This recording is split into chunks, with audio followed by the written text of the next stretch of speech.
आशा करता हूं आप सब बहुत अच्छे होंगे। मेरा नाम है सिद्धांत अग्निहोत्री। स्टडी ग्लोस पे आपका बहुत बहुत स्वागत है। पूरा मर्द समाज डरा हुआ है।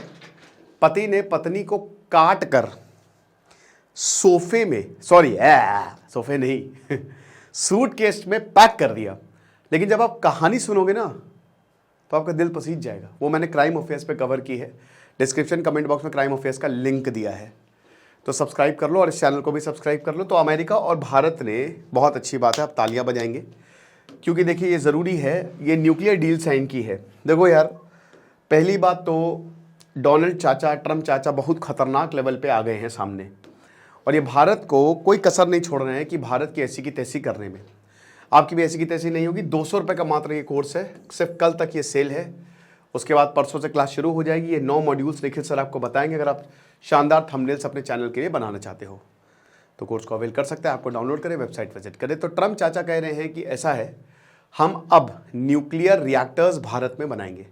हालांकि इसमें पूरे अमेरिका के प्रशासन का रोल है। भारत में टैरिफ में कोई रियायत नहीं है। भारत झुक रहा है, हम सबको पता है। खैर, पूरी दुनिया क्या करे, आप क्या कर सकते हो अपना वर्चस्व बना के। तो ये दादागिरी, गुंडागिरी है, गुंडागर्दी है एक तरीके से, but it is what it is. You have to face that because we have not built anything. Unfortunately this is the harsh truth, जो हम सब भारतीयों को समझना पड़ेगा कि हम अब जाके चीज़ें बना रहे हैं। अगर हमने इस पर पहले ध्यान दिया होता, टेक पे ध्यान दिया होता, तो शायद चीज़ें वैसी नहीं होती। बट ये डेंजरस है। अब देखिए, गर्मी आ गई है और अब लाइट कटेगी, इस बार तो और कटेगी।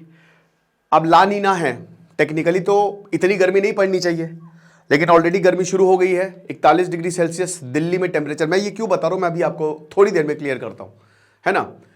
तो ऑलरेडी रिकॉर्ड तोड़ रही है, और आईएमडी ने भी यही बोला, मेट डिपार्टमेंट ने, कि मई जून में ताबड़तोड़ गर्मी पड़ेगी। हीट अलर्ट ऑलरेडी कुछ जगह जारी हो चुके हैं। अब लाइट कटेगी, तैयार रहो इस चीज़ के लिए। पानी की किल्लत होगी, भारत के बहुत सारे शहरों में पानी की किल्लत होगी। लाइट तगड़े तरीके से कटेगी। हर किसी के पास एसी नहीं है, और अगर एसी हो भी तो क्या करे। हर कोई सोलर नहीं लगवा सकता, लेकिन मैं तो यही बोलूँगा कि अगर आप सोलर लगवा सकते तो सोलर लगवा लें। सबसे बेस्ट अल्टरनेटिव है, क्लीन एनर्जी है और बहुत अच्छा, आपको सब्सिडी भी मिलेगी। बट देखिए, सोलर मान के चलिए मिनिमम से मिनिमम 1-1.5 लाख से कम का नहीं लगता है, तो हर कोई नहीं लगवा सकता, ठीक है। हमारी 80% 80 से 85% एनर्जी जो है वो कोयले से आती है, जो कि एक नॉन रिन्यूएबल एनर्जी सोर्स है, क्योंकि कोयला खत्म हो जाएगा, आप उसको नहीं दोबारा से बना सकते। तो हमको न्यूक्लियर की तरफ जाना पड़ेगा। फ्रांस की 98% बिजली न्यूक्लियर से आती, पूरे यूरोप की भी, वो रिन्यूएबल एनर्जी है। और न्यूक्लियर, आपको पता है कि इतना सा यूरेनियम आपको 4-5 साल तक एनर्जी दे देगा। बहुत जबरदस्त बिजली आपको मिलेगी, ठीक है ना, बहुत एनर्जी मिलेगी। तो इसीलिए भारत को पुरजोर कोशिश करनी चाहिए कि ज्यादा से ज्यादा भारत में न्यूक्लियर रिएक्टर बने। अब इसमें बहुत सारे बवाल भी हुआ, आपको पता है। तमिलनाडु में बवाल हुआ था, वो न्यूक्लियर रिएक्टर अल्टीमेटली लगने नहीं दिया। लेकिन मुझे लगता है कि लोगों को अगर समझाएंगे तो लोग समझेंगे, क्योंकि अल्टीमेटली इससे घाटा किसका है? इसमें तेरा घाटा, मेरा कुछ नहीं जाता, ये बात है। तो 20 साल बाद 2006 में न्यूक्लियर डील साइन हुई थी, याद है कि नहीं? जब अमेरिका जो है भारत की तरफ झुक गया था, जॉर्ज डब्ल्यू बुश आए थे, मनमोहन सिंह की सरकार लगभग गिर गई थी। संजय बारू की किताब द एक्सीडेंटल प्राइम मिनिस्टर का मैंने रिव्यू किया था, तो लगभग गिर गई थी उनकी ये, क्योंकि कम्युनिस्ट लेफ्ट का सपोर्ट था। और लेफ्ट और अमेरिका, आपको पता है कि एकदम न्योले और सांप है ना, तो वही है। अमेरिका सांप है, न्योले की शिकार करेंगे, और हमसे तो दोस्ती नहीं हो सकती। तो एक सीट से, एक वोट से जो है वो कांग्रेस की सरकार बची थी। बट वो सिविल न्यूक्लियर डील एक बहुत ही बड़ा कदम था भारत और अमेरिका के रिलेशंस के लिए, क्योंकि इससे पहले तक भारत आतंकवाद को मानता ही नहीं था। अब एक बहुत बड़ी चीज हुई है, क्योंकि टैरिफ चल रहा है। ट्रंप देखिए, यूरोप तक को उन्होंने धमका दिया है। भारत अभी बहुत ही ज्यादा सेफ खेल रहा है, जो कि सही भी है। तो एक मेजर स्टेप था आज से 20 साल पहले, और अब डिपार्टमेंट ऑफ एनर्जी ने एक और क्लियरेंस दिया है। 26 मार्च को यह कहा है कि अमेरिकन कंपनी डिजाइन करेंगी भारत में, वाह न्यूक्लियर रिएक्टर्स। भारत में न्यूक्लियर रिएक्टर्स। अब न्यूक्लियर फ्यूजन में मैं कई बार फर्क समझा चुका हूं। कंट्रोल है तो वो न्यूक्लियर रिएक्टर है, बढ़िया एनर्जी बन जाएगी। अनकंट्रोल्ड है तो एटम बॉम्ब बन जाएगा, है ना, ये चीज है। तो जो डेवलपमेंट है ये बहुत बड़ा माइलस्टोन है, क्योंकि अगर आपने न्यूक्लियर कॉर्पोरेशन कर लिया तो बहुत अच्छी बात है। भारत MTCR में तो है, बट एनर्जी में नहीं है, न्यूक्लियर सप्लायर ग्रुप में। अगर इसमें आ जाए तो क्या ही कहने, है ना। दिक्कतें भी हैं, कौन नहीं चाहता कि न्यूक्लियर पे शिफ्ट हो जाए पूरा, लेकिन दिक्कतें हैं अपनी अपनी। भारत के पास अभी यूरेनियम उतना है नहीं, हालांकि भारत को जैकपॉट मिला है, अभी गोल्ड रिजर्व्स मिले, फिर एक जगह ऑयल डिस्कवरी उत्तर प्रदेश में हुई, तो है तो बढ़िया चीज़, लेकिन एक्चुअल में आप उसको कितना यूज़ कर पाते हो। तो यहाँ पे ये बताया कि जो इंटरनेशनल एप्लीकेशन है फॉर स्पेसिफिक ऑथराइजेशन, ये फॉर्म है 10 CFR 8100 पार्ट 810 ऑफ टाइटल 10। फालतू चीज़ें हैं, मतलब लीगल लैंग्वेज में, लेकिन कुछ नहीं, कागज है ना, और फॉर्म है। तो ये बताता है ये और एक तरीके से ऑथराइजेशन है। ये ऑथराइजेशन जो है वो परमिट करता है हॉलटेक को, है ना, ये कंपनी है बेसिकली हॉलटेक इंटरनेशनल। तो इन्होंने एप्लीकेशन दी थी, तो इसके तहत जो है ये अप्रूव करता है कि बिल्कुल स्मॉल मॉड्यूलर रिएक्टर्स आप भारत में बना सकते हो। अब ये 3 इंडियन फर्म्स के साथ मिलके, एक तो वही हॉलटेक एशिया है, ये बनाएगा, इंडियन फर्म कह रहा हूँ, मतलब इनके साथ फिर टाटा कंसल्टेंसी इंजीनियर्स, फिर L&T, लार्सन एंड टूब्रो, जो कि 3 सबसे बड़ी कंपनी है, तो ये कम बन के ये सब बनाएंगे यहाँ पे। 3 एडिशनल प्रपोजल एंड यूजर्स के लिए, एक तो nuclear power corporation of India limited NPCIL सरकारी कंपनी है, सरकारी कंपनी NTPC वही नेशनल थर्मल पावर कॉर्पोरेशन, इसकी वजह से हमारा बिजली आ रही है। फिर हमारी आन बान शान एटॉमिक एनर्जी रेगुलेटरी बोर्ड, ठीक है, इसको इंक्लूड नहीं किया है क्योंकि सरकार ने Indian government of India did not provide the necessary non proliferation assurance. तो बस यही चीज है। एक्चुअली होता क्या है कि ये स्टेट ओन्ड एंटिटीज हैं, आप समझ रहे हो, और एक ट्रीटी आई थी NPT, आपको याद होगा, और एक CTBT उसके बाद ट्रीटी आई थी, ठीक है। तो नॉन प्रोफिलरेशन ट्रीटी, इसमें क्या था, इसमें सारे के सारे 1969 की बात है, सारे महानुभावों ने भारत को बोला था कि आप अपने न्यूक्लियर त्याग दो, पूरी दुनिया त्याग रही है, लेकिन हम 5 जो हैं, जो यूनाइटेड नेशन के permanent member, America, China, France, UK, Russia, हम नहीं त्यागेंगे। तो भारत ने बोला भाग निकल, पहली फुर्सत में निकल, हम ये सब नहीं करेंगे, बिल्कुल भी नहीं करने वाले। तो भारत ने मना कर दिया। CTBT आई 1986 में, भारत ने फिर मना कर दिया। भारत ने कहा कि सब त्यागे। ये क्या बात है, ये तो डिस्क्रिमिनेटरी है, और इसी वजह से भारत की आज बात सुनते हैं, है ना। तो भाई नॉन प्रोफिलरेशन एक बहुत ही इंपॉर्टेंट कॉज, बहुत ही इंपॉर्टेंट कारण जो है वो होता है, ठीक है। तो सरकार ने ये दिया ही नहीं, तो इसीलिए इनके पास अभी इनको ये नहीं दिया हुआ, ये सब प्राइवेट एंटिटीज है, तो आपको पता चल गया। तो होलटेक जो है वो शायद इन एंटिटीज, क्योंकि अगर आप इनको, भाई देखिए सरकारी कंपनीज को तो आपको लेना ही पड़ेगा ना, आप इनके बिना कैसे रिएक्टर बना लोगे। तो अमेंडमेंट के लिए रिक्वेस्ट किया कि प्लीज़ इनको भी इंक्लूड कर लीजिए ना, मज़ा आ जाएगी। ये चीज़ है, 10 साल के लिए ऑथराइजेशन जो है वो वैलिड है, 10 साल के लिए आओ रिएक्टर बनाओ, और हर 5 साल में रिव्यू होगा कि ऐसा तो नहीं कि रिएक्टर के नाम पे, बट अमेरिका है तो कोई दिक्कत नहीं है, एक्चुअली अमेरिका ही खाली प्रॉब्लम करता है और कोई नहीं। तो भारत ने 3 मार्च 2025 को एश्योरेंस दे दिया था, और ये जो सिलेक्टेड प्राइवेट एंटिटीज़ हैं ये टेक्नोलॉजी को यूज़ करेंगे। क्यों? क्योंकि हमको न्यूक्लियर रिएक्टिविटी करनी, न्यूक्लियर रिएक्टर बनाना है, बट वो पीसफुल पर्पस के लिए होगा। ईरान की ऐसी की तैसी क्यों कर रखी है अमेरिका ने? क्योंकि पीसफुल नहीं कर रहा ना वो, कि Iran on the verge of making a nuclear bomb, ये हम सबको पता है, ये चीज़ है। अब होलटेक जो है, अब देख लीजिए क्या क्या कंडीशंस हैं। वो ट्रांसफर नहीं कर सकता किसी भी इंडियन एंटिटी को। कल को सिद्धांत अग्निहोत्री गए होलटेक के पास कि महाराज आप तो बढ़िया न्यूक्लियर रिएक्टर बना रहे हो, हमको थोड़ा सा दे दो यार, हम भी बना ले स्टडी ग्लोव न्यूक्लियर रिएक्टर। तो अगर भगा देगा हमको, है ना। तो आपको अमेरिकन सरकार का अप्रूवल लेना पड़ेगा, तभी आप टेक्नोलॉजी ट्रांसफर कर सकते हो। उसके बाद हर 3 महीने में आपको रिपोर्ट जनरेट करनी पड़ेगी, क्योंकि न्यूक्लियर की बात है, न्यूक्लियर मामला है, रेडिएशन सबसे खतरनाक होता है। कुछ भी कैसी भी मौत दे दे भगवान, रेडिएशन वाली मौत ना दे। तो डिपार्टमेंट ऑफ एनर्जी को आपको लगातार हर 3 महीने पे आपको रिपोर्ट भी देनी पड़ेगी। फिर उसके बाद it can not be used, ये जो टेक्नोलॉजी यूज करेंगे एनरिचमेंट यूरेनियम निकालने के लिए, रिएक्टर बनाना है, बस आपका काम रिएक्टर बनाना है, ठीक है, बस दैट्स इट। कार चलाना, कार बनाइए, कार चलाना और आना दूसरे का काम है। बाकी सेंसिटिव न्यूक्लियर टेक्नोलॉजी नहीं दोगे, है ना। पता चला अमेरिका के सारे राज बता दिए। बाकी नेवल प्रोपल्शन और मिलिट्री पर्पस के लिए बिल्कुल भी, यानी कि एक तरीके से इसके लिए डिस्ट्रक्टिव पर्पसेस के लिए आप इसको नहीं यूज करेंगे। और ये क्यों इंपॉर्टेंट है? ये इसलिए इंपॉर्टेंट है क्योंकि भारत के लिए न्यूक्लियर जरूरी नहीं है। मतलब आप ये समझिए कि भारत के लिए कंपलसरी है न्यूक्लियर। हमको कुछ भी करके न्यूक्लियर पे शिफ्ट होना पड़ेगा, कुछ भी हो जाए भाई, क्योंकि अभी भी सोलर एक ट्रांजिशन फेज में है, बिजली कटेगी आगे आने वाले समय में, भारत बढ़ता जा रहा है, बहुत बड़ी क्राइसिस क्रिएट हो जाएगी, और बिजली नहीं तो कुछ नहीं। इसीलिए बहुत ज्यादा जरूरी है।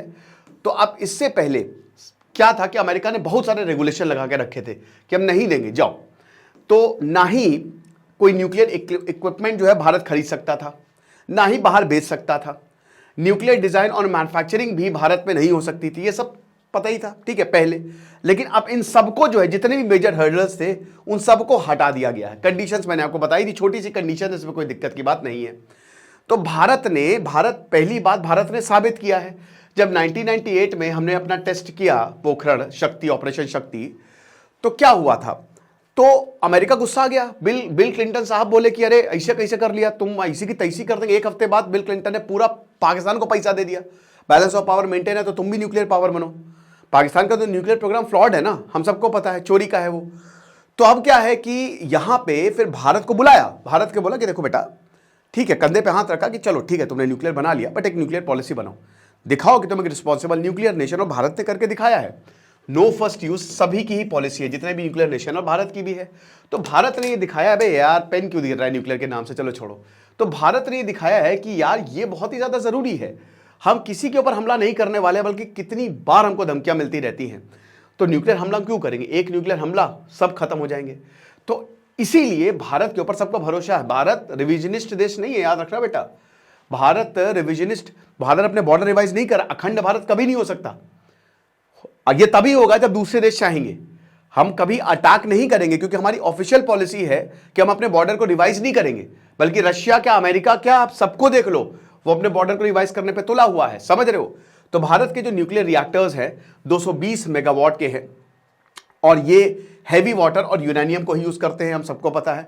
वैसे तो आप प्लूटोनियम को भी यूज कर सकते हो, आप बना सकते हो आर्टिफिशियली, ये नेचुरल है एक्चुअल में, ठीक है, यूरेनियम जो है नेचुरली अकरिंग है, बट इसको सिंथेसाइज करना बहुत ज्यादा मुश्किल है ना। तो हैवी वाटर है D2O, हाइड्रोजन के 3 आइसोटोप होते हैं। स्पाइडरमैन 2 देखिए कि नहीं, वो टोबी मैगवायर वाली, डॉक्टर ऑक्टेवियस क्या वो ट्राइटियम लेके आता है ना, ट्राइटियम, ट्रिटियम, मैं ट्राइटियम बोलता हूँ, ठीक है। तो प्रोटियम है, ट्राइटियम है और ड्यूटेरियम है, तो पानी ही है वो, हाइड्रोजन भी तो पानी है, H2O पानी है, D2O उसका एक आइसोटोप है, same atomic number but different mass number, है ना, एक ही परिवार के, बस वेट थोड़ा अलग है। तो वो हैवी वाटर है, जो कि स्पीड ऑफ न्यूट्रॉन को मॉडरेट, कंट्रोलर, मॉडरेटर, ये सब आपने पढ़ा होगा यार, कितनी बार मैं भी बता चुका हूं, ठीक है।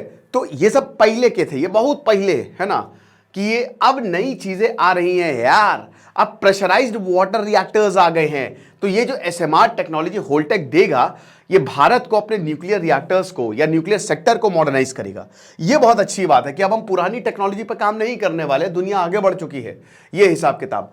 फिर उसके बाद भारत और अमेरिका की रिलेशनशिप बढ़ेगी, ट्रस्ट और कोऑपरेशन बढ़ेगा। अब न्यूक्लियर से बड़ा क्या ट्रस्ट हो सकता है यार, न्यूक्लियर से बड़ा तो कोई ट्रस्ट नहीं होगा ना। अमेरिका अपनी टेक्नोलॉजी किसी को नहीं देता, अमेरिका तो ये बोलता है गली गली में चोर है, शी जिनपिंग चोर है, वो चाइना सब कुछ हमारी चुरा के ले गया है, जो कि सच भी है ना।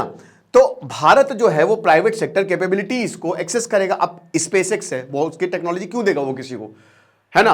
लद्दाख में नेटवर्क नहीं आता है, स्टारलिंक यूज करिए आपका नेटवर्क आएगा, और अभी तो जियो के साथ पार्टनरशिप भी कर ली है। तो कहने का मतलब यही है कि भारत जो है वो अमेरिका की जो प्राइवेट एंटिटीज है, जितना ज्यादा अमेरिका की प्राइवेट एंटिटीज आएंगी उतना अच्छा होगा भारत के लिए। लेकिन मैं तो भाई यही, हर भारतीय यही चाहेगा कि इंडिया खुद बनाए ये सब। तो स्मॉल मॉड्यूल रिएक्टर्स भी है, वो कहता है ना अपने आयरन मैन में, रिएक्टर को छोटा बनाओ, टोनी स्टार्क ने इसको, क्या बढ़िया डायलॉग है कि मैं टोनी स्टार्क नहीं हूं, इसको उसमें बनाया था। तो डील जो है वो डिप्लोमेटिक विन भी है, क्योंकि भारत इस समय चाइना के साथ कंपीट नहीं कर रहा है, चाइना से हार चुका है, ये आप मान लीजिए बात। न्यूक्लियर की जहां तक बात है, भारत बहुत पीछे चला गया है, बहुत ज्यादा। तो चाइना रेस में आने के लिए ही भारत को इस पर काफी काम करना पड़ेगा। तो इसीलिए it is very important. Challenges हैं, इतना आसान नहीं होने वाला। चैलेंजेस क्या है, सबसे पहले तो लीगल और लाइबिलिटी इशू है। भारत में पेपर वर्क बहुत है, कंप्लाइंसेस बहुत है, और इसकी वजह से चीज़ें हो नहीं पाती हैं। सिविल लाइबिलिटी है, न्यूक्लियर डैमेज एक्ट 2010 में आया था, जिसमें इक्विपमेंट सप्लायर लायबल है न्यूक्लियर एक्सीडेंट के लिए। यानी कि अगर कोई भी प्रॉब्लम होती है तो जो होल्टेक है उन्हीं का गला पकड़ेगी सरकार, ठीक है ना। तो फॉरेन इन्वेस्टर्स इसीलिए नहीं आते हैं। GE, Hitachi, Westinghouse, Areva, Hitachi सिर्फ और सिर्फ AC नहीं बनाता है, बहुत बड़ी कंपनी। अभी जो बैंगलोर में मर्डर हुआ ना, उसमें प्रोजेक्ट मैनेजर था, जो हस्बैंड था हिटाची का, वो क्राइम अफेयर्स पे मैंने कवर किया है।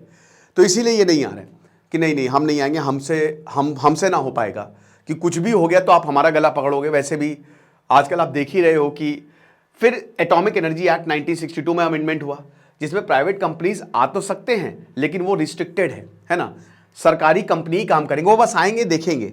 तो ये भी रोड ब्लॉक्स हैं। चाइना, जैसा कि हमने बताया कि अरे आप न्यूक्लियर रिएक्टर बोल रहे हो, चाइना फ्यूजन एनर्जी उसने अचीव कर लिया भाई, मैंने बताया था सूरज की ताकत उसके पास आ गई, ठीक है। तो आगे 10 साल में चाइना अपना फ्यूजन रिएक्टर बना लेगा। फ्यूजन तो भूल जाइए आप उसी से ही समझ लीजिए, ठीक है ना। तो इसीलिए इतना आसान नहीं होने वाला है, टेक्नोलॉजिकल कंस्ट्रेंट है, हाई लेबर कॉस्ट है। मुझे लगता है हम 5-6 सालों में भी कर सकते हैं, जो भारत को करना चाहिए कि आईआईटीज में अभी इतना प्रचार नहीं हो रहा है, और ये न्यूक्लियर एक अलग ही ब्रांच है एमएससी में है, बट मुझे लगता है कि एक न्यूक्लियर रिएक्टर इंजीनियरिंग करके, इस रिएक्टर इंजीनियरिंग करके ऐसा कुछ अलग अगर ब्रांच बना दी जाए प्रॉपर, तो इससे काफी फायदा होने वाला है ना। और उसमें अच्छी खासी सीट्स, या फिर अगर भारत एक पूरा कॉलेज ही बना दे इसको डेडिकेटेड। भाई मेरा तो सिंपल सा सुझाव यही रहता है कि अगर आपको कोई प्रॉब्लम सॉल्व करनी है तो उसको अलग ही कर दो और उसको एक इंस्टीट्यूशन बना दो। तो अगर भारत को एनर्जी प्रॉब्लम सॉल्व करनी है तो एक एनर्जी कॉलेज करके ही बना दो, इससे युवा भी उसमें जाएंगे। और उसमें ये भी बोलो कि जो प्लेसमेंट होंगे ना, सरकारी भी प्लेसमेंट होंगे और उसमें प्राइवेट कंपनीज भी आएंगी। इससे पता है क्या होगा, बेस्ट ब्रेन्स आएंगे, ब्रेन ड्रेन नहीं होगा जो हो रहा है। बट उसके लिए क्या चाहिए, दिमाग। तो ये चीज़ें, हाई लेबर कॉस्ट है, ग्रोइंग प्रोटेक्शनिज्म है। तो इसीलिए भारत और अमेरिका की जो पार्टनरशिप है वो बहुत ही बढ़िया होता है। फ्यूचर प्रोस्पेक्ट क्या है, आगे भी चीज़ें बदलेंगी। हॉलटेक जो है अभी गुजरात के दहेज में अपनी पूरी मैन्युफैक्चरिंग फैसिलिटी, गुजरात भाई बहुत बढ़िया है, मुझे बहुत बढ़िया लगता है। गुजराती तो ईमानदार बहुत है, मैं कई बार जाता रहता हूँ, मतलब मेरा आना जाना होता रहता है, मस्त लगता है मुझे गुजरात, ठीक है ना। तो मैन्युफैक्चरिंग प्लान्स हैं, डबल करेगा ये। और जो SMR 300 रिएक्टर है वो अमेरिका के भी डिपार्टमेंट ऑफ एनर्जी का एडवांस रिएक्टर डेमोन्स्ट्रेशन प्रोग्राम के तहत $116 मिलियन की फंडिंग भी इनको मिल रही है। तो डिसेंट्रलाइज्ड पावर जनरेशन है, और डिसेंट्रलाइज हो जाए तो यार हमारे यहाँ पावर क्राइसिस सॉल्व हो जाए। कल ही मेरे यहाँ पूरा दिन लाइट नहीं थी, तो मैं बस यही कह रहा था कि क्यों अंबानी बिजली नहीं दे रहे हैं लखनऊ में, है ना। ये बहुत बड़ी, भारत में डिस्कॉम की बहुत भयानक प्रॉब्लम है। ये पता नहीं, आप बिजली वालों को गालियाँ देते हैं, लेकिन अगर उनकी प्रॉब्लम सुनेंगे ना आपको दिमाग उड़ जाएगा। तो भाई प्राइवेटाइज कर दीजिए ना पूरी बिजली को। मैं नहीं कह रहा हूँ, जैसे मुंबई और बहुत जगह प्राइवेट बिजली है, PPP लेके आइए, पब्लिक प्राइवेट पार्टनरशिप बेस्ट है, the best solution is this, है ना। 123 एग्रीमेंट है, आपको पता है कि भारत और अमेरिका का 123 एग्रीमेंट 2007 में ही साइन हुआ था कि फुल सिविल न्यूक्लियर कोऑपरेशन जो है वो होगा, लेकिन उसमें कमर्शियल प्रोग्रेस नहीं है ना, कि आप कमर्शियली जो है उसको बेच नहीं सकते हो। कमर्शियली वही जो जब लोगों के लिए जो खरीद सकते हैं एक तरीके से, तो न्यूक्लियर लोग नहीं वैसे खरीदेंगे इसमें, ये भी बता दूं। न्यूक्लियर डील जो है वो अब अपने इम्प्लीमेंटेशन की तरफ जा रही है। काफ़ी समय से ये रुका हुआ था और अब चीज़ें जो है बेहतर हुई है। तो टेक्नोलॉजी ट्रांसफ़र से लेकर क्लीन एनर्जी तक वो सब कुछ हमारे जो एक तरीके से मोटिव हैं वो पूरे होंगे। बाकी जो भी होगा हम आपको बताएंगे। खुश रहिए, पढ़ते रहिए। जैसे सिद्धांत अग्निहोत्री साइनिंग ऑफ। थंबनेल का कोर्स आप अवेल करें, आपको बहुत ज़्यादा फायदा होगा। Thank you so much.